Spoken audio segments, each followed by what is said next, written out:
শ্রী শ্রী ঠাকুর রামকৃষ্ণ পরমহংসদেবের ক্যামেরাতে তোলা যে কয়টি ছবি পাওয়া গেছে সেগুলিতে একটি জিনিস লক্ষণীয়, তার হাতের আঙুলগুলি একটি বিশেষ ভঙ্গিতে রয়েছে। এই রহস্যটা আসলে কি? দক্ষিণেশ্বর মন্দিরের পূজারী গদাধর চট্টোপাধ্যায় কিভাবে হলেন রামকৃষ্ণ? এই নাম তাকে কে দিয়েছিলেন? হংস কথাটির অর্থ আমরা সকলেই জানি হাঁস। তাহলে ঠাকুর রামকৃষ্ণদেবকে পরমহংস বলা হয় কেন? রামকৃষ্ণদেব ছাড়াও আরো 3 জন বাঙালি পরমহংস হয়েছিলেন। তারা কে ছিলেন এবং রামকৃষ্ণ মিশনের এই লোগোটির তাৎপর্য ঠিক কি?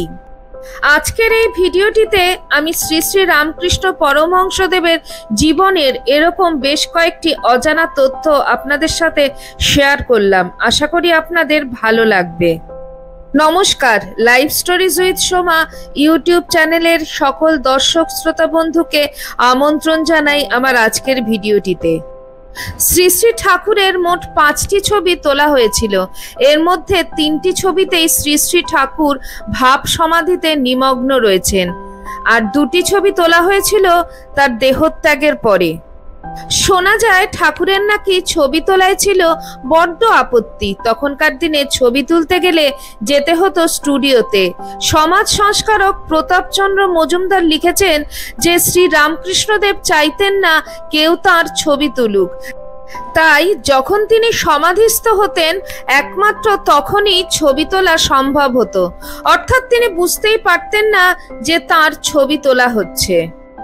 ঠাকুর শ্রী শ্রী রামকৃষ্ণ পরমহংসদেবের ছবির দিকে নির্দেশ করে জগৎজননী শ্রী শ্রী মা সারদা দেবী বলেছিলেন, ছবি তো তাঁরই ছায়া, তার ফটো দেখলেই হবে, ফটোতে তিনি স্বয়ং রয়েছেন।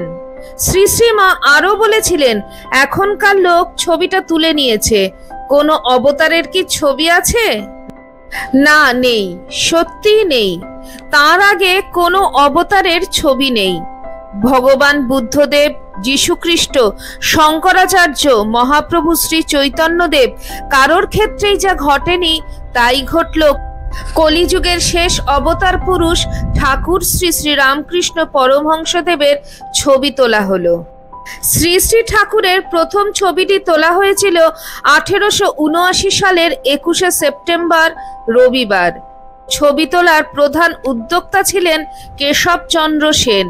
উত্তর কলকাতার সার্কুলার রোডে অবস্থিত কেশবচন্দ্র সেনের বাড়ি কমল কুটিরে এই ছবিটি তোলা হয়েছিল। ছবিটি তুলেছিলেন দ্য বেঙ্গল ফটোগ্রাফার স্টুডিওর একজন কর্মচারী। ছবিটিতে দেখা যাচ্ছে ঠাকুর ডান হাত ঊর্ধ্বে করে এবং বাম হাত বুকের কাছে রেখে একই মুদ্রায় দাঁড়িয়ে আছেন এবং পেছন থেকে তাকে একজন ধরে আছেন। আসলে ঠাকুর দাঁড়িয়ে রয়েছেন মৃগ মুদ্রাতে। উক্ত ছবিতে ঠাকুর সম্পূর্ণ সমাধিস্থ অবস্থায় রয়েছেন। ছবির পেছনে তাকে ধরে রয়েছেন ঠাকুরের ভাগ্নে হৃদয়রাম। ঠাকুরের হাতের এই বিশেষ ভঙ্গি সম্পর্কে স্বামী প্রেমানন্দ লিখেছিলেন, ঠাকুরের ঊর্ধ্বমুখী ডান হাত আসলে বোঝায় পরমাত্মাকে, আর বাম হাত বোঝায় বিশ্ব সংসারকে। এর অর্থ এ জগতের সবকিছুই ক্ষণস্থায়ী, সবাই পর, সবাইকেই অবশেষে মিলতে হবে পরমাত্মাতে। কেউ এই ব্রহ্মাণ্ডের কোনো কিছুই নিয়ে যেতে পারবে না। শ্রী শ্রী ঠাকুরের দ্বিতীয় ছবিটি তোলা হয়েছিল 1881 সালের 10ই ডিসেম্বর শনিবার। ভক্ত সুরেন্দ্রনাথ মিত্র ভাবাবিষ্ট ঠাকুরকে গাড়ি করে বেঙ্গল ফটোগ্রাফার স্টুডিওতে নিয়ে গিয়েছিলেন। শ্রী শ্রী ঠাকুরের পরনে ছিল একটি ধুতি, একটি লম্বা পাঞ্জাবি এবং একটি কোট। ঠাকুরের পায়ে ছিল চটি জুতো। কাঁচের পেছনে কালি মাখিয়ে তখনকার দিনে ক্যামেরায় ছবি তোলা হতো। সেইভাবেই ভাবাবিষ্ট অবস্থায় ঠাকুরের দ্বিতীয় ছবিটি তোলা হলো। ঠাকুরের পাঞ্জাবি ও কোটটি রয়ে গিয়েছে। ভক্তরা ঠাকুরের দৈর্ঘ্য কখনো মাপ করেননি। স্বামী নির্বাণানন্দ কোটটি মেপে এবং কোটটির আকৃতির সম্বন্ধে হিসাব করে অঙ্ক কষে বার করলেন ঠাকুরের দেহের দৈর্ঘ্য 5 ফুট 9.5 ইঞ্চি। এবারে আসি শ্রী শ্রী ঠাকুরের তৃতীয় ছবিটির কথায়। শ্রী শ্রী ঠাকুরের সেই বিশ্ববিখ্যাত চিত্র যা সারা বিশ্বে নিত্য পূজিত হয়। ছবিটি তোলা হয়েছিল 1884 সালের অক্টোবর মাসে এক রবিবার বিকেল বেলায়। বরাহনগরের ভক্ত ভবনাথ চট্টোপাধ্যায়ের ইচ্ছেতে নরেন্দ্রনাথ অর্থাৎ স্বামী বিবেকানন্দের নির্দেশ মতন বেঙ্গল স্টুডিওর ফটোগ্রাফার অবিনাশচন্দ্র শ্রী শ্রী ঠাকুরের ছবিটি তুলেছিলেন। ছবিটিতে ঠাকুর একটি সাদা কাপড় পরে কটিদেশ ও উরু আবৃত করে বসে রয়েছেন দক্ষিণেশ্বরে রাধাকান্ত মন্দিরের পশ্চিম দিকে। মূল প্রতিচিত্রের সংখ্যা ছিল 6টি। এই ছবিটি দেখেই ঠাকুর বলেছিলেন এই ছবি কালে কালে ঘরে ঘরে পুজো হবে। শ্রীরামকৃষ্ণের চতুর্থ ও পঞ্চম আলোকচিত্র তোলা হয়েছিল তার মহাসমাধির পরে কাশীপুরে 16ই আগস্ট 1886 সালে। এবারেও বেঙ্গল ফটোগ্রাফারের উদ্যোগে এই ছবিটি তোলা হয়েছিল। এই ফটোগ্রাফগুলি ছাড়াও শ্রী শ্রী ঠাকুরের কিছু বিখ্যাত অয়েল পেন্টিং রয়েছে। এই ছবিটি যেটি এখন স্ক্রিনে দেখতে পাচ্ছেন, এটি এঁকেছিলেন বিখ্যাত ইতালীয় শিল্পী ফ্রান্স ডোরাক। এই শিল্পীর কোনো ফটোগ্রাফ ইন্টারনেটে নেই। ম্যাক্স মুলারের বই পড়ে শ্রী শ্রী রামকৃষ্ণের ভাবধারায় আকৃষ্ট হলেন এই শিল্পী। তিনি শ্রী শ্রী ঠাকুরের একটি ছবি আঁকার ইচ্ছে প্রকাশ করেন। তাই তিনি চিঠি লিখলেন বেলুর মঠের কর্তৃপক্ষের কাছে। শ্রী শ্রী ঠাকুরের একটি অরিজিনাল ছবি পাঠানোর আবেদন করলেন। স্বামী শারদানন্দ মহারাজ শ্রী শ্রী ঠাকুরের 3টি ছবি ইটালিতে পাঠিয়েছিলেন। সেইগুলি দেখেই তিনি এই ছবিটি এঁকেছিলেন। তবে এই ছবিটি তিনি ঠিক কোন সময় এঁকেছিলেন তা নিয়ে জানা নেই। শ্রী শ্রী ঠাকুরের পেন্টিংয়ের প্রসঙ্গ যখন উঠলই, তখন একজন শিল্পীর কথা না বললেই নয়। তিনি হলেন তদাত্মানন্দ মহারাজ, একজন আমেরিকার নাগরিক। পরমহংসদেব এবং মা সারদা দেবী এবং স্বামী বিবেকানন্দের অসংখ্য ছবি তিনি এঁকেছিলেন। এমন কয়েকটি ছবি আপনারা যেগুলি দেখছেন সেগুলি তদাত্মানন্দ মহারাজেরই আঁকা। নেটে সার্চ করলে মহারাজের পেন্টিংগুলি সহজেই দেখতে পারবেন। এবার আলোচনা করব গদাধর চট্টোপাধ্যায় কিভাবে রামকৃষ্ণ হলেন। এই বিষয়টি নিয়ে অনেক মত রয়েছে। প্রথম মত অনুযায়ী গদাধর চট্টোপাধ্যায় রামকৃষ্ণ প্রথম থেকেই ছিলেন। রামকৃষ্ণ চট্টোপাধ্যায় জন্মের সময় তার পিতা এই নাম রেখেছিলেন। পিতা ক্ষুদিরাম চট্টোপাধ্যায় এবং মাতা চন্দ্রামণি দেবী ছিলেন ভগবান শ্রীরামের ভক্ত। তারা তাদের 3 জন পুত্রের নাম রাখেন সেই রাম নাম দিয়েই, রামকুমার, রামেশ্বর এবং রামকৃষ্ণ। তাহলে এই গদাধর নামটি কোথা থেকে এলো? উত্তরটি হলো, যখন পরমহংসদেব মাতৃগর্ভে ছিলেন তখন একদিন তার পিতা ক্ষুদিরাম চট্টোপাধ্যায় স্বপ্নাদেশ পান যে ভগবান বিষ্ণু তার সন্তান হয়ে জন্মগ্রহণ করবেন। ভগবান বিষ্ণুর একটি নাম হলো গদাধর। স্বপ্নে তিনি সেই রূপ দেখেছিলেন বলেই পুত্রকে তিনি গদাধর বলে ডাকতেন। তবে এই তথ্যটির মধ্যে বেশ কিছু অসঙ্গতি রয়েছে। ক্ষুদিরাম চট্টোপাধ্যায় যদি তার ছেলের জন্মের আগে স্বপ্নাদেশ পেয়ে থাকেন, তাহলে তার পুত্রের নাম শুধু গদাধরই রাখবেন, সেই সঙ্গে রামকৃষ্ণ নামই বা রাখতে যাবেন কেন? আর যদি ধরেই নেওয়া যায় যে রামকৃষ্ণ তার পিতামাতার দেওয়া নাম ছিল, তবে গদাই কে ছিল? গোটা পৃথিবী জানে যে শ্রী শ্রী ঠাকুর রামকৃষ্ণদেবের আসল নাম ছিল গদাধর এবং ডাকনাম ছিল গদাই। দ্বিতীয় মতটি হলো 1884 সালে তোতাপুরী নামে একজন নাগা সন্ন্যাসীর কাছ থেকে রামকৃষ্ণদেব বেদান্ত জ্ঞান লাভ করেছিলেন। এই তোতাপুরী সন্ন্যাসী পরমহংসদেবের গুরু হিসাবে বিশ্ববিখ্যাত। এনার কাছ থেকেই রামকৃষ্ণদেব শাস্ত্রমতে সন্ন্যাসী হয়েছিলেন। আর সন্ন্যাস গ্রহণকালে নতুন নামকরণ হয়, এটাই নিয়ম। যেমন নবদ্বীপের বিশ্বম্ভর মিশ্র অর্থাৎ আমাদের সকলের নিমাই পণ্ডিতের নাম হয়েছিল শ্রীকৃষ্ণ চৈতন্য। তৃতীয় মত, রামকৃষ্ণদেব তার গুরু তোতাপুরীর কাছ থেকে দীক্ষা নেওয়ার আগে 1861 সালে ভৈরবী ব্রাহ্মণী নামে একজন যোগিনীর সান্নিধ্যে এসেছিলেন। তার কাছ থেকে পরমহংসদেব তন্ত্রবিদ্যা লাভ করেছিলেন। ওই ভৈরবী মা তাকে মনে করতেন ঈশ্বরের অবতার।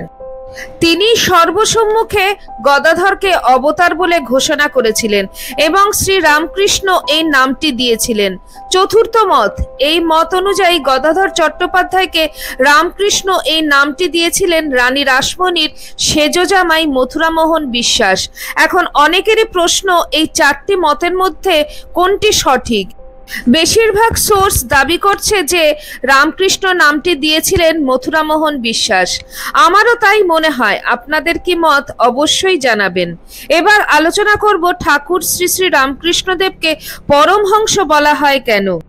এই নাম তিনি কিভাবে পেলেন, এই নামের উৎপত্তি নিয়েও দুটি মত রয়েছে। প্রথম মত অনুযায়ী 1863 সালে মথুরামোহন বিশ্বাস একটি ধর্মসভার আয়োজন করেছিলেন।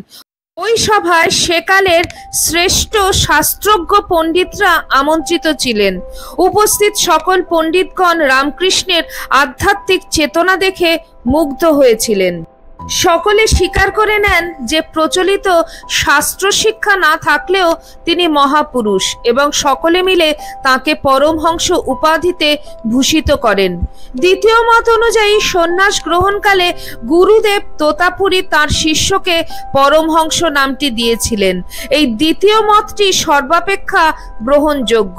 এই আলোচনা থেকে দুটি জিনিস পরিষ্কার হয়ে গেল।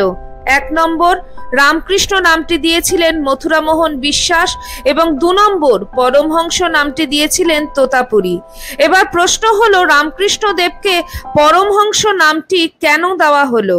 পূর্বেই বললাম যে ঠাকুর রামকৃষ্ণ দেব তোতাপুরীর কাছ থেকে বেদান্ত জ্ঞান লাভ করেছিলেন। বৈদিক সাধনার স্তর অনুযায়ী সাধকদের 4টি ভাগে ভাগ করা হয়। 1. বহুদক, যিনি তীর্থে তীর্থে ঘুরে বেরিয়েছেন তাকে বহুদক বলা হয়। 2 নম্বর, কুটিচক, যিনি সাধন কুটিরে একাকী সাধন করেন তাকে বলা হয় কুটিচক। নম্বর 3, হংস, যিনি আধ্যাত্মিকতার উচ্চ স্তরে পৌঁছেছেন তাকে হংস বলা হয়। 4 নম্বর হলো পরমহংস, যিনি সমাধি লাভের মাধ্যমে ব্রহ্মের সাথে সাক্ষাৎ করেও সংসারে ফিরে এসেছেন এবং জগৎকে শিক্ষাদান করেছেন। এখন প্রশ্ন হলো, পরমহংস কথাটির তাৎপর্য কি? পরম অর্থাৎ সর্বোচ্চ, হংস অর্থাৎ হাঁস। হাঁস বলতে এখানে পাতিহাঁস নয়, রাজহাঁসকে ধরতে হবে। হাঁস যেমন জলের মধ্যে থাকলেও তার গায়ে জল লাগে না, তেমনি পরমহংস সাধক মনুষ্য সমাজে থাকলেও তিনি জাগতিক বন্ধনে আবদ্ধ হন না। রাজহাঁস যেমন জল আর দুধকে আলাদা করতে পারে, অর্থাৎ দুধ ও জলের মিশ্রণ থেকে শুধুমাত্র দুধ আহরণের ক্ষমতা রাখে, তেমনি পরমহংস সাধক সত্য এবং ভ্রমকে আলাদা করতে পারেন। এই কারণেই দেবী সরস্বতীর বাহন রাজহাঁস। সরস্বতী হলেন বিদ্যার দেবী। বিদ্যাই মানুষকে সত্য মিথ্যা যাচাই করতে শেখায়। তাই বৈদিক ধর্মে রাজহাঁস একটি অত্যন্ত পবিত্র প্রাণী। একটি কথা স্মরণে রাখা দরকার যে দুধ এবং জলকে এখানে প্রতীকী অর্থে ব্যবহার করা হয়েছে। বাস্তবে রাজহাঁস জল ও দুধকে আলাদা করতে পারে না, সেই ক্ষমতা তাদের নেই। তবে হ্যাঁ, হাঁস জাতীয় প্রাণীরা কাদা এবং জলের মধ্যে থেকে খাদ্যবস্তুকে অনায়াসে ছেঁকে ফেলতে পারে। ওদের চঞ্চুর মধ্যে সেই ক্ষমতা বা সিস্টেম আছে। বাংলার ইতিহাসে রামকৃষ্ণদেব ছাড়াও আরো 3 জন পরমহংস সম্বন্ধে জানা যায়। তারা হলেন শ্রীমৎ দুর্গাপ্রসন্ন পরমহংস, শ্রীমৎ নিগমানন্দ পরমহংস এবং শ্রীমৎ পরমহংস যোগানন্দ। তবে এই সিদ্ধিলাভের ব্যাপারটা যেহেতু কোনো বিশ্ববিদ্যালয়ের ডিগ্রি নয়, তাই আজ পর্যন্ত ঠিক কতজন পরমহংস হয়েছিলেন সেটা জানা কোনোদিনই সম্ভব নয়। এর পরের আলোচনার বিষয়টি হলো রামকৃষ্ণ মিশনের লোগো। 1897 সালের 1 মে বলরাম বসুর বাগবাজারের বাড়িতে একটি মিটিং বসে। সেখানে উপস্থিত ছিলেন স্বামী বিবেকানন্দ, গিরিশচন্দ্র ঘোষ সহ আরো অনেকে। সেখানে স্বামীজি বলেছিলেন, নানা দেশ ঘুরে আমার ধারণা হয়েছে কোনো সংঘ ছাড়া কোনো বড় কাজ হতে পারে না।